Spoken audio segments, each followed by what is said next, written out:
다윗이 고난 중에 특별히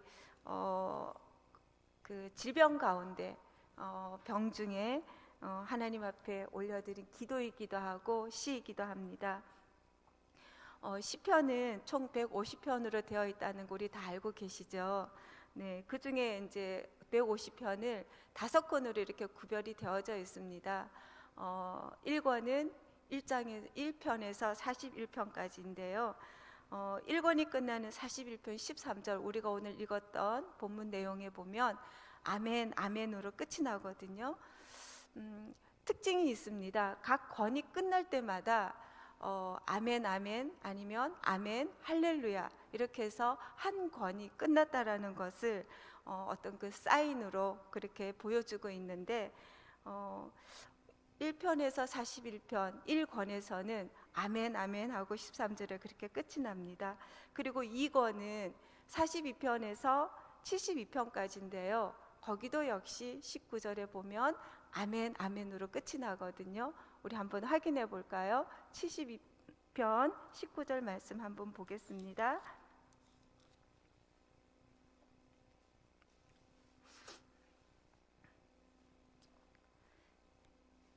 네, 그 영화로운 이름을 영원히 찬송할지어다. 온 땅에 그의 영광이 충만할지어다. 아멘, 아멘 하고 이새의 아들 다윗의 기도가 끝나니라, 이렇게 나와 있거든요. 그리고 3권은 73편부터 89편까지예요. 거기에도 52절에 보면 똑같은 한 권이 끝났다라는 사인이 있는데, 거기서도 한번 확인해 보도록 하겠습니다. 89편 53절, 52절이네요. 52절 다 같이 읽어볼까요? 여호와를 영원히 찬송할지어다. 아멘, 아멘. 네, 여기서도 3권이 끝났다라는 것을 이렇게 표현을 하고 있습니다. 그리고 4권은 90편에서 106편까지인데요. 여기서는 조금 다르게 표현이 되어져 있는데 아멘, 할렐루야, 그렇게 끝이 납니다. 106편 마지막 부분에 한번 볼까요? 48절 모든 백성들아 아멘 할지어다 할렐루야 하고 아멘, 할렐루야로 4권이 끝났음을 또 사인으로 보내주고 있습니다. 그리고 마지막은 107편부터 150편 까지가 5권으로 구성이 되어져 있는데요. 여기서도 역시 할렐루야, 할렐루야 그러면서 끝이 난다라는 것을 기록을 하고 있습니다. 한번 볼까요? 2항에 찾은 거 끝까지 한번 찾아보도록 하겠습니다. 150편 6절 다 같이 호흡이 있는 자마다 여호와를 찬양할지어다 할렐루야. 여기서 여호와를 찬양할지어다가 할렐루야 그 뜻이거든요. 그래서 할렐루야, 할렐루야로 이렇게 끝이 납니다. 그래서 총 5권으로 나뉘어져 있는데 1권에서 3권까지는 아멘, 아멘으로 끝나면서 끝난다라는 것을 사인으로 보내주고 있고, 4권하고 5권은 아멘, 할렐루야, 또 할렐루야, 할렐루야 그렇게 표현을 해주고 있습니다.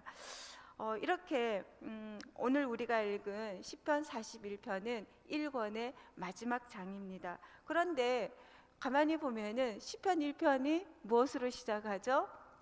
시편 1편이 복 있는 사람은 하고 복 있는 사람에 대해서 기록을 하고 있습니다.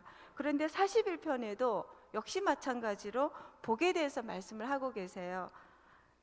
1절에 보니까 가난한 자를 보살피는 자에게 복이 있음이라. 그래서 1권은 복으로 시작해서 복으로 끝나는 말씀입니다. 우리 모두 다 복이라는 말 굉장히 좋아하죠. 그리고 늘 복받기를 원하고 있고 또 그렇게 원하고 있습니다. 그런데 우리는 복받기를 원하는 자들이 아니라 이미 하나님께서 우리에게 복 있는 사람이라고, 이미 우리에게 복을 주셨다라고, 이미 우리는 복을 가진 자라고 하나님은 우리에게 그렇게 불러주시고 우리를 그렇게 지칭하고 계십니다. 그러므로 여러분들은 이 땅을 살아가는 데에 복받기 위해서 살아가는 것이 아니라 복 있는 자로 이 세상을 누리면서 살아가는, 복을 누리면서 살아가는 하나님의 귀한 자녀인 것을 잊지 마시기를 바랍니다. 네, 오늘 시편 41편의 특징에 보면 1절에는 가난한 자를 보살피는 자에게 복이 있다 이렇게 말씀하셨습니다. 이 복 있다라는 말씀은 아까도 말씀드린 것처럼 시편 1편에 한번 복 있는 사람은 이렇게 나오고요. 또 32편에도 복 있는 사람에 대해서 나오는데, 이 32편에 복 있는 사람은 허물의 사함을 받고 또 자신의 죄가 가려진 자는 복이 있도다, 그렇게 말씀하셨어요. 그리고 41편에서는 가난한 자를 보살펴 주는 자는 복이 있다라고 그렇게 말씀을 주셨거든요. 복이 있다라는 표현을 시편 1편에서는 의인으로 표현을 했고, 32편에서는 제사함을 받은 자로, 그리고 41편에서는 가난한 자를 보살피는 자, 이것이 복이라고 말씀해 주고 계십니다. 그러므로 복이란 무엇을 해서 내가 쟁취하는 것이 아니라 이미 우리에게 주어져 있다라는 것이죠. 일을 하여서 만약에 무엇을 받는다 그러면 그것은 보수를 받거나 아니면 자기가 일한 것에 대한 정당한 대가나 아니면 또는 상급이나 그런 것으로 받는 것을 일을 하여서 받는 것입니다. 우리는 보통 생각할 때에 우리가 무엇을 열심히 하면 하나님께서 우리에게 복을 주실 거야 라고 그렇게 생각을 하는데, 그것은 우리가 무엇을 함으로 인하여서 복을 받는 것이 아니라 우리가 무슨 일을 하든지 아니하든지 상관없이 일방적으로 하나님께서는 우리에게 이미 복을 주셨다라는 것입니다. 이것이 성경에서 우리에게 가르쳐주고 있는 것입니다. 그래서 1편에서 복 있는 사람은 이렇게 표현을 해주셨고, 또 허물을 가리우고 제사함을 받은 것을 아는 자들, 그들에게 복이 있다라고 말씀하시고, 오늘 본문 내용에서도 가난한 자를 보살피는 자, 그 사람이 복이 있다라고 말씀하십니다. 복받은 자는 그런데 증거가 나타나야 되겠죠. 내가 그러면 복받은 것을 어떻게 알 수 있을까요? 거기에 대한 증거가 있어야 되겠죠. 복받은 자는 내가 복 받았습니다, 아니면 내가 중생함을 받았습니다 하고 입으로만 토해내는 것이 아니라 거기에 대한 증거가 구체적으로 나타나야 된다라는 것입니다. 그래서 시편 1편에서는 복 있는 사람의 증거가 이렇게 나타나 있어요. 시냇가에 심은 나무가 시절을 쫓아 과실을 맺으며, 나무가 철을 따라 그 열매를 맺으며 그가 하는 모든 일이 형통하리로다. 생명수를 마시고, 그러니까 시냇가에 심은 나무가 생명수를 마시고 그리고 생명가지를 내뿜고 생명 열매를 내놓는 증거가 있다라는 것입니다. 이것이 복 있는 사람의 증거라고 말씀해주고 계십니다. 그리고 32편에서는 복받은 자의 증거는 죄의 가림을 받았다라는 확신입니다. 여러분들도 이 확신이 있으십니까? 매일 죄를 짓고 있는데도 죄 사함을 받았다라는 확신이 있으십니까? 아멘.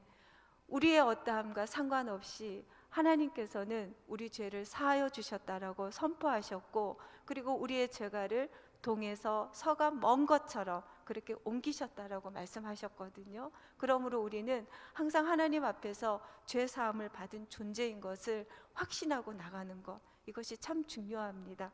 이렇게 32편에서는 복받은 자의 증거는 죄의 가림을 받았다라는 확신입니다. 그리고 또 다른 증거는 오늘 41편에서 가난한 자를 보살펴 주는 자는 복된 자이다 라고 그렇게 말씀을 하셨습니다. 가난한 자를 보살펴 주었기 때문에 복을 받는 것이 아니라 이미 우리는 복을 받았기 때문에 가난한 자를 보살펴 줄 수 있다라는 것입니다. 성경에서는 우리에게 그렇게 가르쳐 주고 있습니다. 신앙생활을 할 때 우리가 자칫 잘못하면 머리로만 생각하고 또 또 마음으로만 생각하는 그런 경향이 있습니다. 그러나 실질적으로는 우리의 마음이 가는 그곳에 재물도 같이 따라가죠. 내 마음이 있는 곳에 내가 가진 물질도 같이 따라가게 되어 있는 것이 우리의 삶입니다. 그래서 내가 생각하는 것에 따라 말을 하고 또 행동을 합니다. 그렇다면 우리가 하나님의 복을 받았습니까? 그렇다면 그 복받은 것이 내 삶에서도 나타나야 하는 것이 자연스러운 그런 현상입니다. 내가 예수 그리스도를 믿는다고 하는 그 시간이 혹시 1년, 10년, 20년, 30년 그렇게 살고 있음에도 불구하고 여기에 대해서 아무런 행함이 없다면 그건 좀 문제가 있는 거겠죠. 왜? 복받은 자의 증거가 내 삶을 통하여서 드러나야 하는데 아무런 행동이 나가지 않는다. 그러면 내가 실제적으로 정말 하나님의 복을 받아가지고 누리며 사는 자인지 우리 자신을 다시 한번 점검을 해보아야 됩니다. 기독교를 흔히 말하기를 은혜의 종교라고 합니다. 그렇지만 은혜의 종교 맞습니다. 그런데 은혜만 있는 것이 아니라 그 은혜를 받은 자가 또 우리의 삶을 통하여서 행함으로 드러나는 것, 이것이 기독교인입니다. 믿음의 사람이 복을 나타내는 증거가 바로 복을 받은 자의 삶을 드러내며 살아가는 것, 이것이 바로 기독교 신앙입니다. 오늘 41편에서도 가난한 자를 보살피는 자, 바로 그 자가 복이 있다라고 했는데 하나님께서 우리에게 주신 복을 가지고 가난한 자를 보살피는 것, 이것이 복 받은 자의 증거고 또 그것을 행하는 것이 우리의 신앙이라는 것을 오늘 말씀은 가르쳐주고 있습니다. 자칫 잘못하면 내가 가난한 자를 보살펴야 복을 받는다라고 우리가 생각할 수 있는데 그것이 아니라 내가 복을 받았기 때문에 가난한 자를 보살필 수 있는 힘이 있다라는 것이죠. 아멘.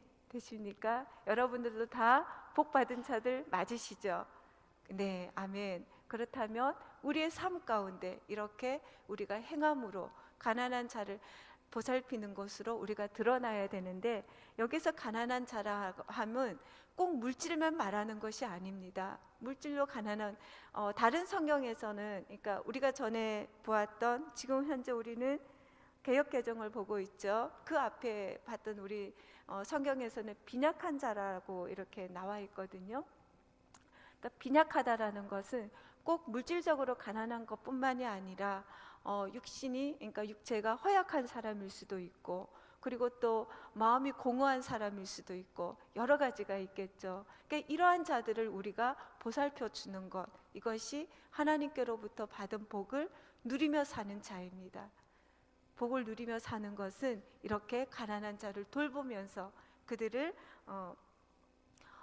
그들에게 우리에게 주신 그 복을 나누어 주는 것, 이것이 복 받은 사람의 해야 할 일이라는 것을 오늘 하나님께서는 우리에게 말씀으로 가르쳐주고 계십니다. 구원함은 우리가 하나님의 복으로 그저 받은 것입니다. 그래서 내가 구원함을 받았기 때문에 내 인생이 바뀌었잖아요. 예전에 예수 그리스도를 몰랐을 때는 죄의 종으로 거기에 매여서 그리고 뭔가를 부지런히 찾아서 헤매며 그렇게 살았는데 예수 그리스도를 내가 영접한 이후에는 하나님이 내 안에 오심으로 인하여서 그분으로 인하여서 내 삶이 풍성해지고 그분으로 인하여서 내 삶의 모양이 바뀌고 그리고 내가 따라가던 것들이 바뀌어지게 되죠. 예전에는 세상의 법을 따라서 세상의 질서를 따라서 그렇게 살았던 우리의 모습이라면 예수 그리스도로 말미암아 하나님의 형상을 다시 회복한 우리는 하나님의 뜻을 따라 하나님의 질서를 따라 하나님께서 기뻐하시고 하나님이 좋아하시는 것을 행하며 살게 되어져 있다라는 것이죠.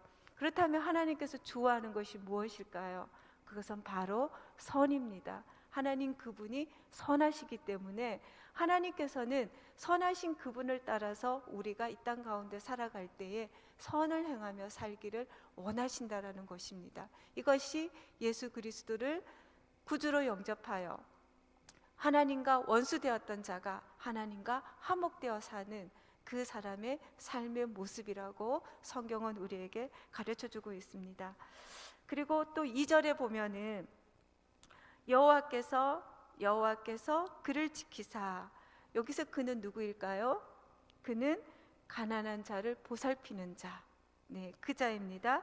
가난한 자를 보살피는 자, 그를 어떻게 하시겠다고요? 지키사, 그 자를 여호와께서 지켜주시겠대요. 우리가 가난한 자를 보살피면 하나님께서 우리를 지켜주시겠다고 그랬습니다. 그리고 또 하나님께서 우리를 어떻게 하신다고요? 하나님이 우리를 살도록 그렇게 인도해 주시는 것입니다. 모든 것은 하나님께로부터 시작됐다라는 것을 고백하는 것이죠.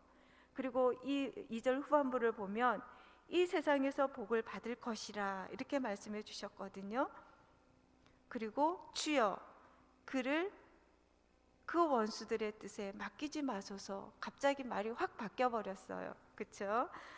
그를 지키사 가난한 자를 보살피는 자를 하나님께서 지켜주시고 또 살게 해주시고 그가 이 세상에서 복을 받으며 살게 할 것이라고 하나님께서 말씀하여 주셨는데, 바로 이어서 기도가 나옵니다. 어떤 기도가 나왔냐면 주여 그를 그 원수들의 뜻에 맡기지 마소서. 가난한 자를 보살피며 복을 받은 그 사람을 원수들의 뜻에 맡기지 마소서, 이렇게 말씀하시면서 바로 기도가 나왔어요. 여기에서 원수들은 누구일까요?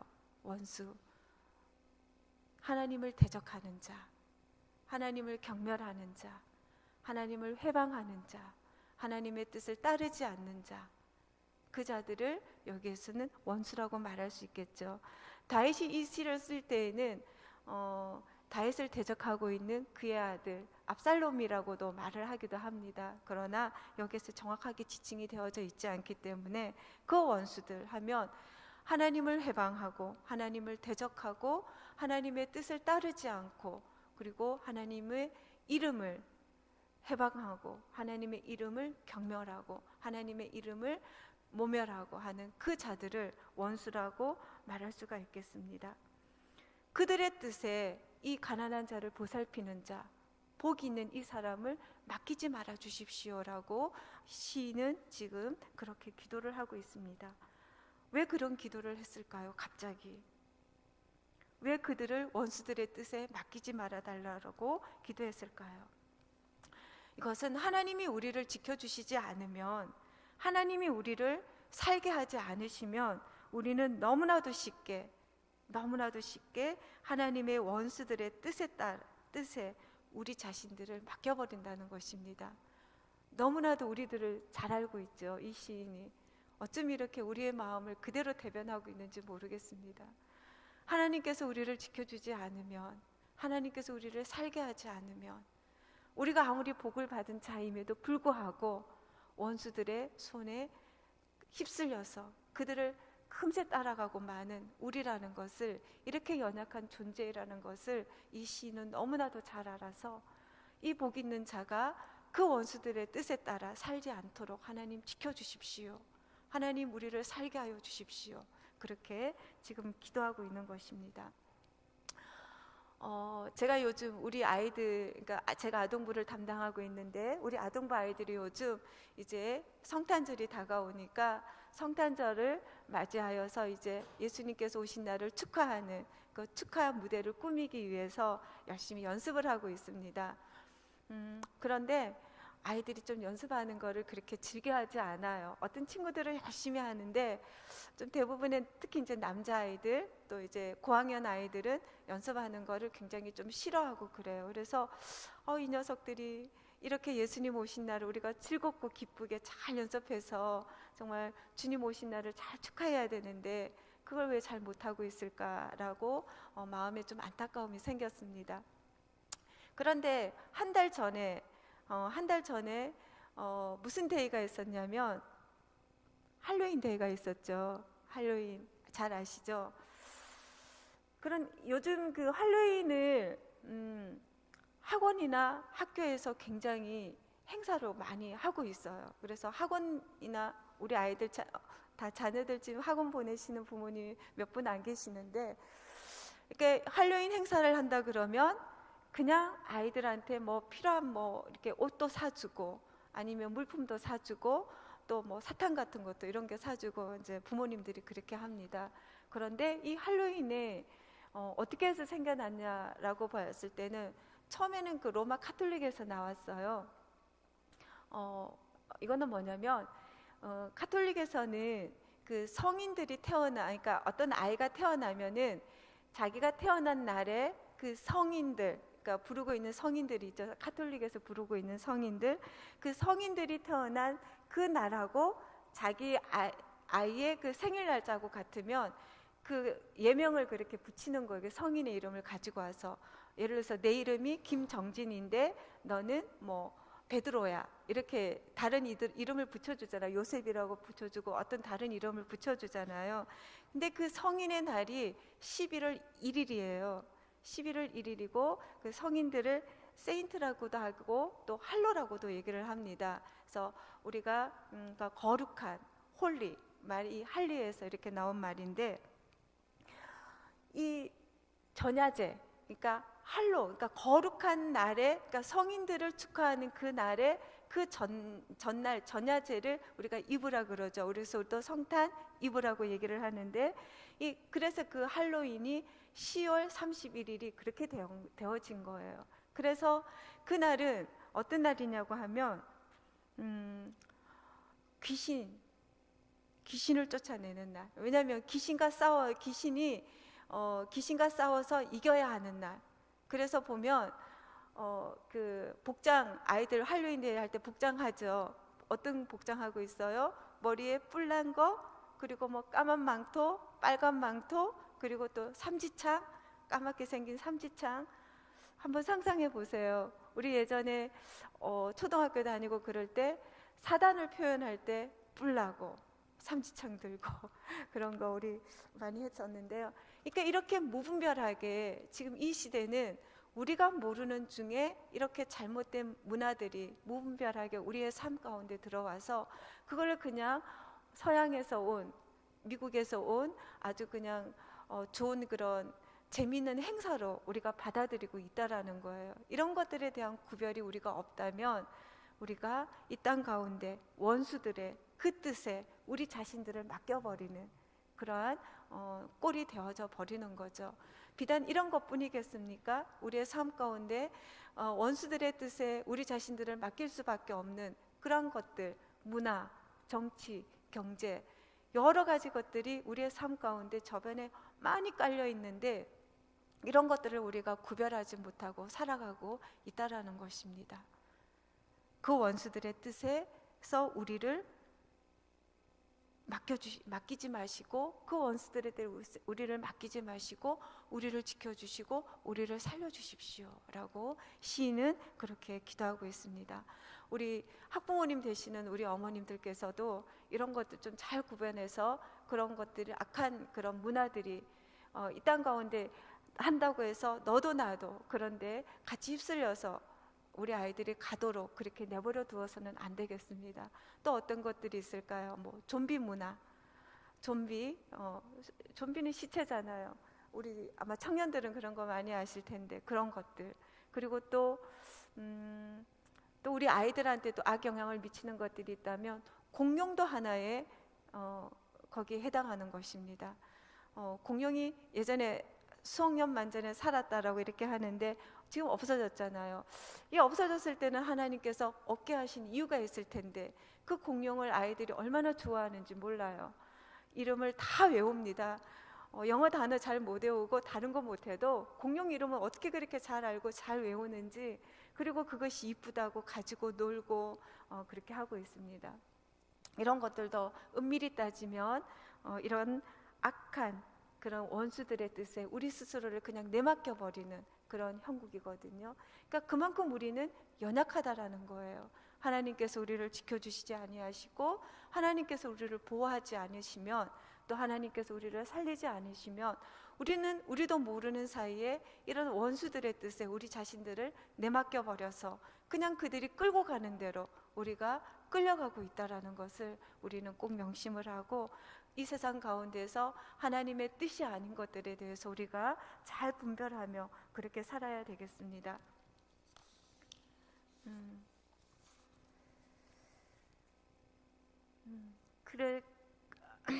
그래서 시인은 그 원수들의 뜻에 우리를 맡기지 말아 주십시오.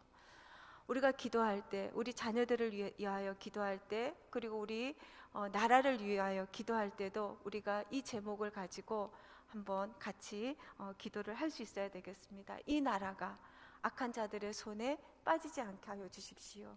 또 우리의 자녀들이 이 악한 원수들의 손에, 또 우리 주일학교 학생들이, 우리 중고등부 학생들이, 이 땅의 청소년들이, 이 땅의 청년들이 이런 악한 문화에 빠지지 않도록 하나님 지켜주십시오. 우리가 중보할 때에 이렇게 우리도 함께 기도할 수 있어야 되겠습니다.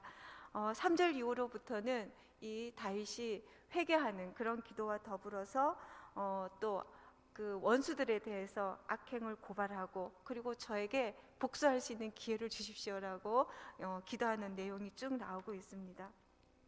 그러면서 자기의 인생을 돌아보고 있는데요. 이제 나이 50이 되고 60이 되면 이제 인생을 서서히 이렇게 되돌아보면서 이제 70이 되고 그러면 이제 하나님 앞에 갈 그 날을 우리가 준비하는 그런 시기입니다. 우리가 이제 준비를 해야 될 텐데 무엇을 준비해야 될까요? 우리의 삶의 목적지는 어디일까요? 이런 것에 대해서 여러분들이 한번 깊게 생각을 해보신 적이 있는지 모르겠습니다. 우리가 영원히 사는 것 아니잖아요, 그렇죠? 그러면 우리의 삶의 종착지가 반드시 있다라는 겁니다. 우리의 삶의 목적지가 있다라는 것입니다. 그래서 우리의 삶의 최종 상태를 우리가 한번 생각을 해봤으면 좋겠습니다. 나의 삶의 끝자락에, 그 최종 상태에 내가 가지고 있는 것이 무엇인가? 호주머니에 수억이 들어있는, 수십억이 들어있는 통장이 나에게 남아 있습니까? 아니면 건강 이것이 나에게 남아 있어서 이것을 내가 최종적으로 붙잡고 있습니까? 아니면 나의 자손들이 많아서 그 자손들로 인하여서 내가 아주 행복한 그런 자의 삶의 자리로 나의 최종의 모습을 내가 가지고 있는지, 우리 자신들의 최종의 모습을 우리가 한번 되돌아보고 생각해 볼 수 있어야 되겠습니다. 그런데 오늘 시인은 12절에서 이렇게 말씀하셨어요. 우리 12절을 한번 읽어볼까요? 시작. 주께서 나를 온전한 중에 붙드시고 영원히 주 앞에 세우시나이다. 13절도 같이 읽겠습니다. 이스라엘의 하나님 여호와를 영원부터 영원까지 송축할지로다. 아멘, 아멘. 네, 시인은 처음부터 끝까지 나를 온전케 하시는 하나님 앞에 있다라는 것이죠. 우리는 무엇 앞에 있을 것인지, 우리 최후의, 우리 최종의 상태가 어떤 모습일지 우리 자신들을 결산할 때에 내가 어떤 모습으로 주님 앞에 있는지, 내가 가지고 있는 것이 무엇인지, 그거를 우리가 한번 오늘 말씀을 통하여서 한번 깊이 생각해보는 그런 시간이 되었으면 좋겠습니다. 그래서 이 시인처럼 우리도 주께서 나를 온전한 중에 붙드시고, 내가 어떤 상황에 있었던지 간에 그 가운데서 하나님께서 나를 붙들어 주셨습니다. 나를 붙드신 것이 돈이 아니라, 나를 붙든 것이 건강이 아니라, 나를 붙든 것이 내 자손이나 내 자녀나 어떤 사람이 아니라 주님께서 나를 붙드셨습니다. 이렇게 우리는 고백할 수 있어야 되겠습니다. 그래서 그 하나님께서 나를 그 영원한 시간 앞에 나를 세워주셨습니다. 이스라엘 하나님 여호와를 영원부터 영원까지 송축할지로다. 그렇게 하나님 앞에 찬양하며 나아갈 수 있는 우리의 최후의 모습, 우리의 최종의 모습, 그 모습이 우리의 모습이 되어야 되지 않겠습니까? 그것만이 또 주님 앞에 가지고 갈 수 있는 것입니다. 그래서 우리의 최종의 모습을 오늘 말씀을 통하여서도 우리가 다시 한번 생각하면서, 이후에 내가 주님 앞에 섰을 때에 하나님, 나 돈 많이 가지고 왔어요. 하나님, 내 건강 가지고 왔어요. 아무 소용없다라는 것 우리 모두 다 잘 알고 있습니다. 나를 온전한 중에 붙드신 그 하나님, 그 하나님을 내가 날 때부터, 내가 이 땅에 사는 동안에도, 그리고 주님 앞에 서는 그 날에도 내가 붙잡고 있는 것은 우리 하나님, 그분 한 분밖에 없습니다 라고 고백할 수 있는 우리가 되었으면 좋겠습니다. 그래서 우리의 최종의 모습이 그런 모습이고, 복 있는 자는 가난한 자를 돌보고 가난한 자들에게 베풀고 하나님을 사랑하고 이웃을 사랑하는 것, 이것이 복 있는 사람. 하나님께서 이미 우리에게 주신 이 복을 가지고 우리가 어떻게 이 땅을 살아갈 것인지 우리 자신들을 한번 되돌아보며 그렇게 산 삶의 내 최종의 모습은 어떤 결과를 가져올 것인지, 그것도 한번 이 말씀을 통하여서 우리가 생각해보고, 그리고 이 말씀을 따라 순종하며 믿음으로 살아가는 저희가 되기를 원합니다. 네, 기도하시겠습니다. 하나님 아버지, 감사합니다. 시편 41편을 통하여서 뼈있는 말씀, 생명의 말씀, 그리고 무거운 말씀을 주셔서 감사합니다. 우리가 잠시 눈을 다른 데 두거나 깨어있지 않고 몽롱한 상태에 있으면 하나님의 대적의 뜻에 따라 우리 자신을 맡겨버린다는 그런 연약한 모습을 깨우쳐 주심에 감사합니다. 그러므로 하나님 아버지, 우리가 이 세대를 본받지 않고 하나님 앞에 거룩한 산 제물이 되어서 영적 예배를 드리는 그리스도인으로 삼아 주심에 진심으로 감사를 드립니다. 늘 말씀이 나를 주장케 하여 주시고 늘 하나님 앞에 더욱 가까이 나아가는 거룩한 그리스도인으로 하나님께 영광을 돌리는 우리들의 삶이 되게 하여 주시옵소서. 하나님 아버지, 이 나라를 더욱 붙잡아 주시기를 원합니다. 악한 자들의 뜻에 맡겨지는 이 나라가 되지 않게 하여 주시고 늘 하나님의 기쁘시고 선하신 뜻 안에서 하나님의 아들 우리 주 예수 그리스도께서 다시 오실 때까지 교회가 그리스도의 몸된 이 교회가 이 땅에 세워주신 하나님의 많은 교회들이 일어나고 또 일어나서 마지막 때를 예비하며 깨어 기도하며 하나님께 영광과 찬송을 돌리는 끊임없는 영적 움직임이 있게 하여 주시기를 간절히 원합니다. 하나님 아버지, 우리 성도들의 삶의 현장 가운데 늘 주님이 함께 동행하여 주심에 감사를 드립니다. 늘 주님이 주시는 새 영으로 새 이름으로 오늘도 걸어가게 하여 주시고 날마다 주님의 그 은혜를 따라 살아갈 수 있는 우리 모든 성도님들 되어지도록 하나님께서 함께하여 주시옵소서. 모든 말씀 예수 그리스도의 이름으로 기도하옵나이다. 아멘.